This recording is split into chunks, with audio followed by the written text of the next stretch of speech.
Hello, magandang tanghali bayan. So,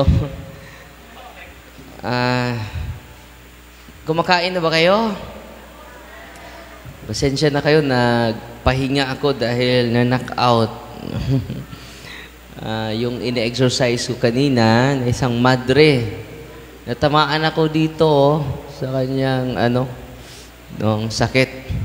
Nalipong ko kadali na. So, during exorcism kaninang umaga, so, nagpahinga muna ako para pinupost ko po yung exorcism ko kaninang umaga, mga alas 10. Ito yung exorcism ko, December 11, 2025. Ang lakas. Nubli yung lakas niya. Dahil kinukonsecrate siya sa ating kaaway, no? Satan is real. Isang contemplative nun. Imagine, just imagine isang madre. Pero hindi naman siya yung sumuntok sa akin, no?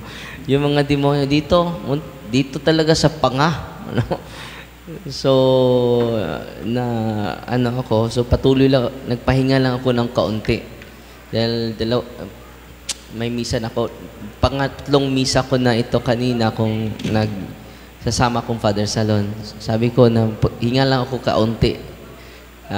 Dahil dito ako natama. Ang lakas. Doble yung lakas niya. No?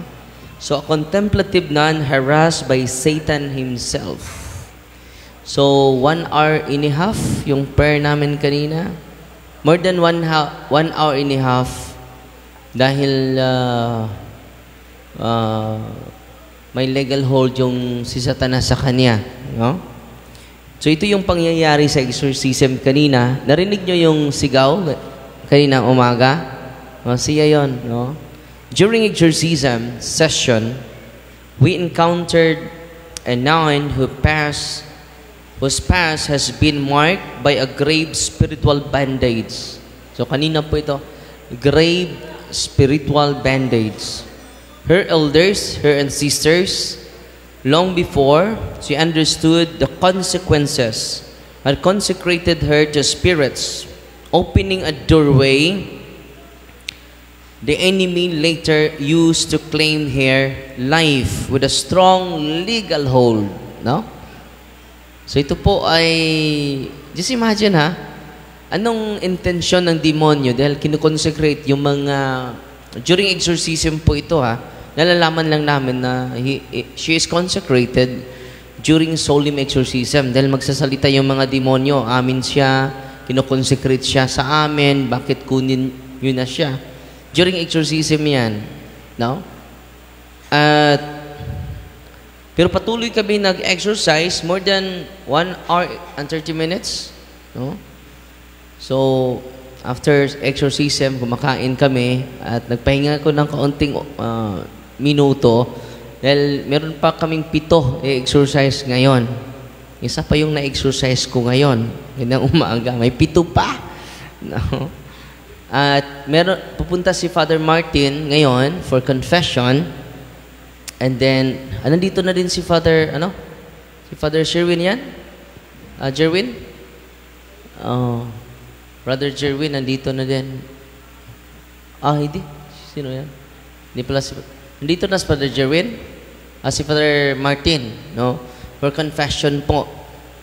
So, nagmimisa tayo to receive the sacrament, to receive the Eucharist, the source of grace, and then confession. Mamaya, mag-anointing of senses ako, anointing of the sick, no? Satan is real, no? Sabi ng demonyo kanina, si Satanas yung pumasok sa kanya. Sabi ng demonyo, Darwin, papatayin kita. No. We will kill you. No. So, muntik na natamaan sa panga. No. Pero all is well. When the rite of exorcism began, the darkness inside her erupted violently. Ayun, sumigaw. No? Hindi mo maisipan, madre. Di ba? Hindi ko alam kayo ngayon, mamaya, no? Dahil i-deliverance kayo, no? So, sana walang mag-react. And then, kayo na, after this, kung meron kayong mga pasyente na nasa hospital, nasa bahay, kayo na mag-pray po. Gamitin niyo po yung prayer ng simbahan, yung Catholic Handbook ni Father Sikia. Malaking tulong. Ako po ay nag-invite sa inyo na basahin niyo po yan. Malaking tulong po yan sa ating lahat, no? Sa ating lahat. Patuloy. Babasahin ko lang yung pinupost ko, ha? Yung natamaan ako. Dito pala, first time ko natamaan dito sa panga. Ito po yung ganon, ang lakas, no? Nakakita ko ng aninipot. She became uncontrollable, shouting, hurling curses. Grabe yung mga curses niya. Mamatay pa kayo. Parang hindi madre. Pero hindi siya yun, ha? Hindi siya yun. And speaking with a voice filled with hatred. Bakit? Yung puno siya ng galit. Dahil yung pumasok sa kanya ay si Satan, the demon of hatred. Sino si Satan? The demon of hatred. No. That was not her own. Her movements were wild and unnaturally strong, far beyond ordinary human strength. Buti na lang may sacramentals tayo. Itong stola ko, yung oil, hindi na siya masyadong malakas. No? So yung mga sacramentals na i-bless natin, malaking tulong yan para sa atin. Amen? Natutuwa ba kayo ngayon? No? Gamitin nyo yan. At yung mga pasyente ninyo na walang findings, walang diagnose, makatulong yan. I-deliverance nyo, and then cares. Ano yung cares? Confession, adoration, rosaries, Eucharist, and sacramentals. Yung mga grabe na possess, ako na ang mag-handle doon. Dahil solemn exorcism po. At kami lang si Father Salon at mga exorcist ang makasagawa ng solemn exorcism. Yung mga lain ko, deliverance lang. Kayo, deliverance lang. Okay? At itong ministry ito, hindi ito basta-basta. So, humihingi ako ng pabor sa inyo, ipagdasal niyo po kami. Okay ba yun? Araw-araw, 1 Our Father, 1 Hail Mary, 1 Glory Be. Amen? God is good all the time. Atong pakpakan ng Ginoo.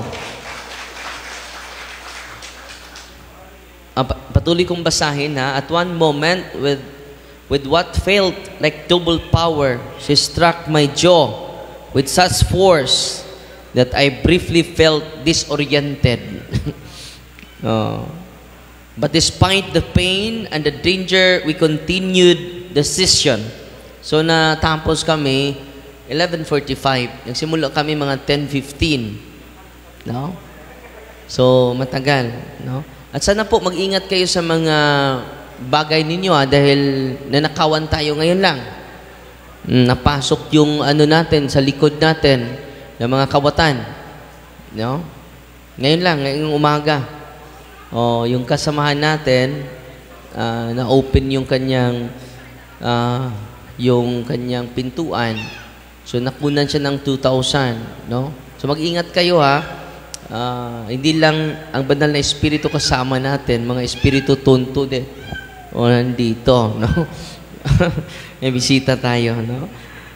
We stood our ground, praying, commanding, and interceding, because this battle was not against flesh and blood. The demon's legal hold in her life was deep, rooted in old covenants made in darkness. Old covenant meaning sa mga ninuno pa niya. No? At ito po ay real experience of the exorcist. Not only by me, but all the seasoned exorcists. Kaya nga, lagi ko nagbabasa sa kanilang mga aklat. No?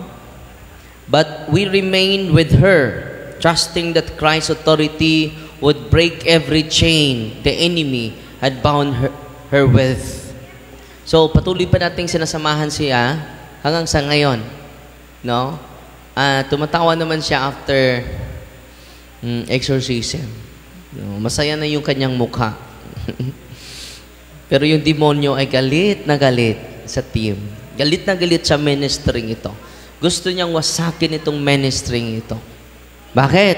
Para hindi masira yung plano ng mga demonyo. Amen? God is good all the time. Atong pakpakan ng Ginoo.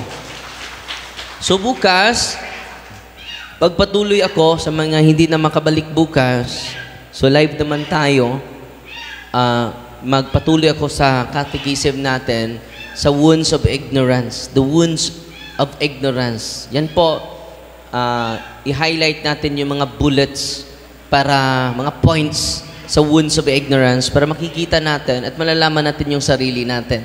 All of us are wounded. Wounds of ignorance. Yung ignorance is the consequence of the original sin of our first parents. No? So yan ang i-highlight ko this week. Pero ngayon, wala na tayong oras, then magsimulat na tayo. Mamaya din, may exposition tayo sa Blessed Sacrament. Bakit? Siya lang ang makaliberate. Siya lang ang makapagaling, hindi po ako. Kaya may Sacrament of Confession tayo, Anointing of Senses mamaya, and then i-expose natin si Kristo. Every Thursday po yan. Bakit? Hindi ko kaya, ako lang. Maging magaan yung trabaho ko kapag nandito siya. Amen? Huwag kayong matakot. Dahil Satan is already defeated by Him alone. Amen? Natutuwa ba kayo ngayon? Or natutruma na kayo? So meron pa kaming 7 na exercise. Kami Father Salon. Every Thursday nandito si Father Salon. Friday, Saturday, Sunday, ako lang mag-isa na exorcise. At next month, January, magsimula na tayo. Lagyan natin ng permanent building yung mga exorcist para ganado sila mag-serve dito. At hihingi ako ng pabor sa inyo, pwede kayo magdala ng isang hollow block lang. Isang kabilya, isang simento. This coming January, this year, next year, yan ang natin, temporaryo lang po ito para makalipat ako. At itong lugar na ito, 1.2 hectare, it is owned by the Diocese of Tagbilaran. It is not owned by Father Darwin. It is owned by the Diocese. This is our place. Amen? So next month na, magsimula tayo. Walang problema. Problema ng Panginoon yun. Magplano lang tayo. Yung hollow block, usar ka hollow block, pila naman mo kabuok, what? Oh, kung 70 mo ron, 70 ka, hollow block. Wow, natukod na ta. No? Atong humanon next year. Kini na humani, 4 months lang. 8 million itong gasto because of the people of God. Amen! Bigyan natin papuri ang katawhan sa Ginoo. God is good all the time. Atong pakpakan ng Ginoo. So, anong oras si Father Michael? Father Son? Anong oras si Father Martin na pupunta dito? Then, Father Martin, very committed yan, basta confession. Kayo lahat makakumpisal. At mamaya, after sa exposition din, kapag meron pang hindi makakumpisal, tutulong kami si Father Salon. After mag-exercise kami. So, i-bless natin yung asinin nyo, ha? At merong concert ang mga seminaryan. December 12, pinopost ko po yan, December 12, 13 and 14. Sana po ay matulungan natin sila. May 200 tickets, may 300, 500. Para yan sa outdated na mga seminaryo. Lapidated na ng mga seminaryo natin. At malaking tulong kung bukas po yung concert nila po sa It's in You Gym sa Tagbilaran. So nahin natin yung salt ninyo, ha? In the name of the Father and of the Son and of the Holy Spirit. Amen. Our help is in the name of the Lord who made heaven and earth. You creature of salt, a purge the evil with living God, with the true God, and with the holy God. by the God who ordered thee to Esaias the prophet, to be cast into water, to cure its unfruitfulness, be thou purified salt, for the healthy believers, giving soundness of body and soul, to all who use thee. In whatever place thou art sprinkled, may phantasm and wickedness, and Satan's cunning be banished. And let every unclean spirit be repulsed by him. We shall come to judge the living and the dead, and the world by far. Almighty everlasting God, humbly we implore your boundless mercy, that thou with thine goodness to bless and sanctify this creature of salt, which you have given for the use of mankind. May all that use it find in it a remedy for soul and body, and let everything with it touches or sprinkles be freed from uncleanness and assault from evil spirit. Through Christ, O Lord. Lahat ng salt ninyo ay holy and exorcised salt na po yan.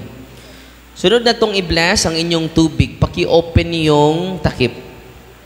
You creature of water, a first day of evil, in the name of God the Father Almighty, in the name of Jesus Christ, His Son, the Lord, in the power of the Holy Spirit, that thou mayest be water fit to brace us against the envious foe. Mayest thou be empowered to drive him forth and exalt him together with his fallen angels, by the power of the selfsame Jesus Christ, O Lord, who shall come to judge the living and the dead, and the world by far.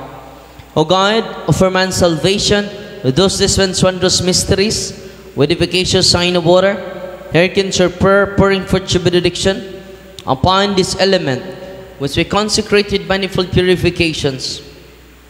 Let the Scripture serve you in expelling demons and curing diseases, whatsoever it sprinkles in the homes of the faithful, but cleansed and delivered from harm. Let such homes enjoy a spirit of goodness, and air peace, freed from baneful and neither snares, but the sprinkling of this water, may everything opposed to the safety and repose of them that worldly in be banished, so that they may possess the well-being they seek, in calling upon your holy name, and be protected from all peril through Christ, O Lord. May the salt and water be mixed together, in the name of the Father, and of the Son, and of the Holy Spirit. Amen. Haluan nyo ng kaunting salt yung tubig ninyo.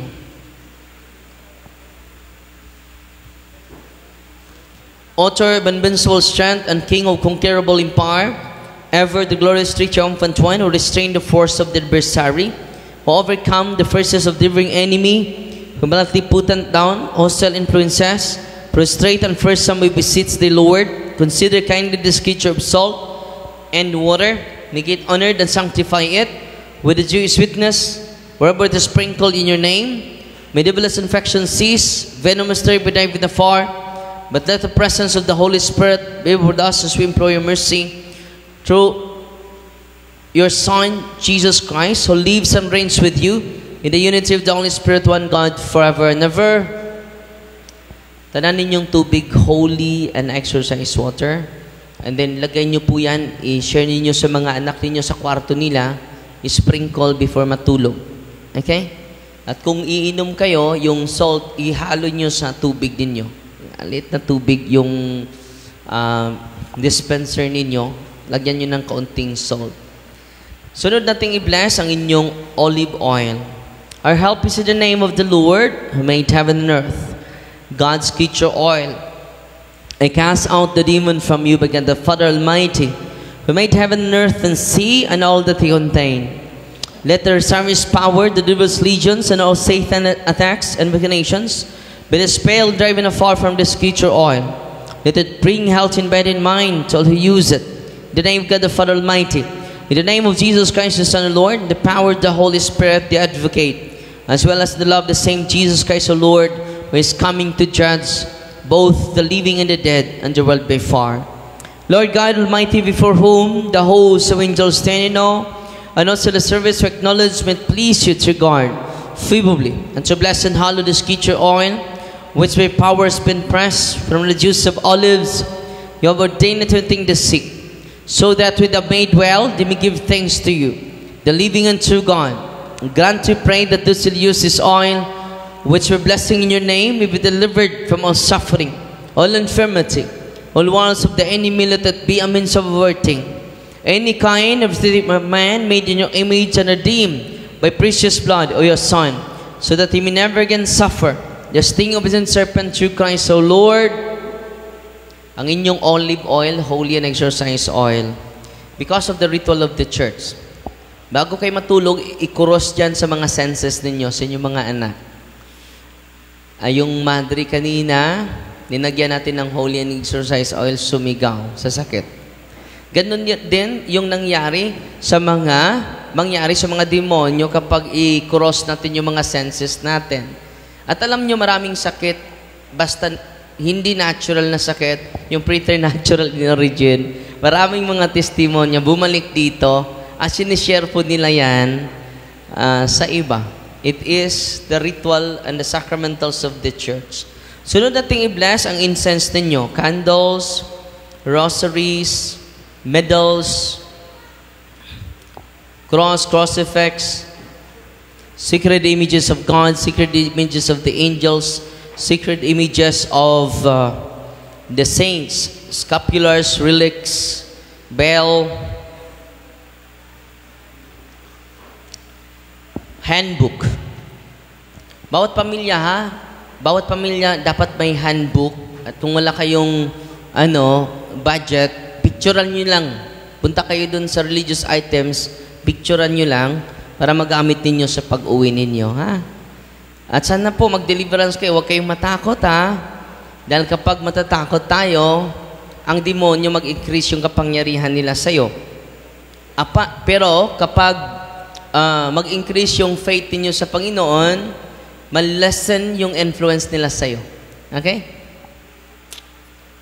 Share blessing ang kasunod. Heavenly Father, through your Son, Jesus Christ, our Lord, in obedience to Him, to embrace the ministry He has entrusted to His bride, the church, grant now in your mercy, we pray, a very special and powerful blessing on all religious items, that we will also use the ministry of healing, spiritual liberation, and exorcism, thine that through the blessing you bestow, let be a very potent and terrible weapon against the attacks of the evil one and his legions.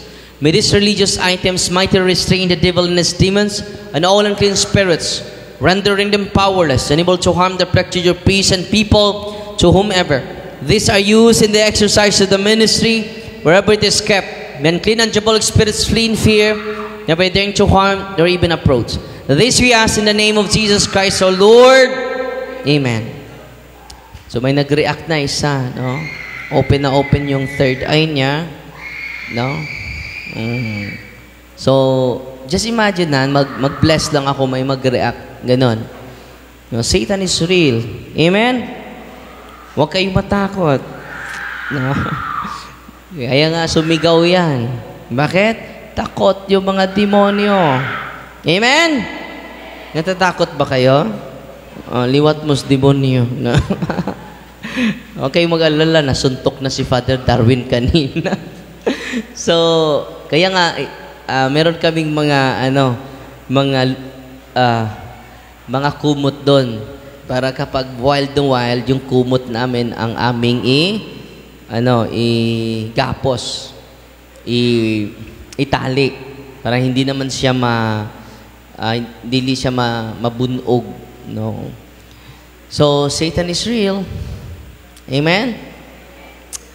At patuloy tayo, and then increase your love to God, increase your faith to God, the more you become powerful because you increase your love to God, you increase your love and devotion to His church. Ibigin nyo yung simbahan natin because this church is established by Christ Himself personally. Wow! Bigyan natin papuri ang simbahan. Natutuwa ba kayo ngayon? No? So sana po, kayo nandito, isi-share nyo po yung nalalaman ninyo unang-una sa family circle ninyo para magamit din nila yung natutunan ninyo. Amen? Okay, magsimula na tayo Nagpasalamat din ako sa isang babae na lumapit sa akin kanina, nagbigay sa akin ng relic ni Saint Michael the Archangel. Galing pa ito sa Roma, sa cave ni Saint Michael. Sa apparition ni Saint Michael dun sa Roma. No? So, certificate of authenticity of the relic of Saint Michael. Bato po ito. At itong batong ito, galing po ito sa cave ni Saint Michael kung saan siya nagpakita. No? At yung cave na yon, si Saint Michael mismo ang nag-consecrate. So, blessed na blessed ako ngayon dahil nandito sa aking kamay yung relic niya. No? So, salamat sa Diyos. No? Meron na ako nito pero nawala. No? So, kahit na nandyan lang sa exorcism kit ko, nawala bigla. No? At yung mga ibang relic ko, nawala bigla. Dahil kukunin sa mga possess. No? Hindi ko malipat ko ba? No? So, magsimula na tayo ha. Mamaya, lalabas ako. Sacrifice lang. Dahil dalawa lang kaming pare at pangatlo si Father Martin ngayon for confession. Balabas ako mamaya for unventing and then unventing of the sick din sa mga may sakit ngayon. At kayo na magpatuloy sa pag-deliverance. Alam nyo, maraming mga testimony, babalik sila dito. Father, salamat dahil na-empower kami to do deliverance to our house, to do deliverance sa aming mga pasyente. Marami pong gumaling. Pero, secondary lang po yung pagkagaling. Ang pinaka-importante po na bago na po tayo. Ano yung pagbabago? You increase your love to God. You increase your love to one another. You increase your love to the church He established. Amen? God bless. So magsimula na ako for solemn exorcism and then tatawagin kayo isa-isa. Okay? God bless. At last point pala, bago ako malimot, sa inyo na nandito, yung team natin, hindi na po sila nagtatrabaho, yung mga nagkatikais, yung mga deliverance ministers natin, silang buhay nila, inaalay nila sa ministry. Kung meron kayong extra blessing, pwede kayo mag-share sa ministry. No? Libre po lahat dito, through love offering galing sa inyo. Kung wala naman, ipagdasal nyo lang kami. Okay? Nag-aani kayo ng palay, pwede 1/4 na kilo, magdala kayo. No? Or may saging kayo doon, magdadala kayo. Dahil kung pupunta kayo sa likod, nandun maraming mga bang house. Nandito po sila nakatira. No? And then, maraming salamat po sa inyo. Ang Diyos na po magsukli sa kabutihan ninyo. God bless po. Magsimula na tayo, ha? At after that, mag-picture-picture tayo after anointing of the sick.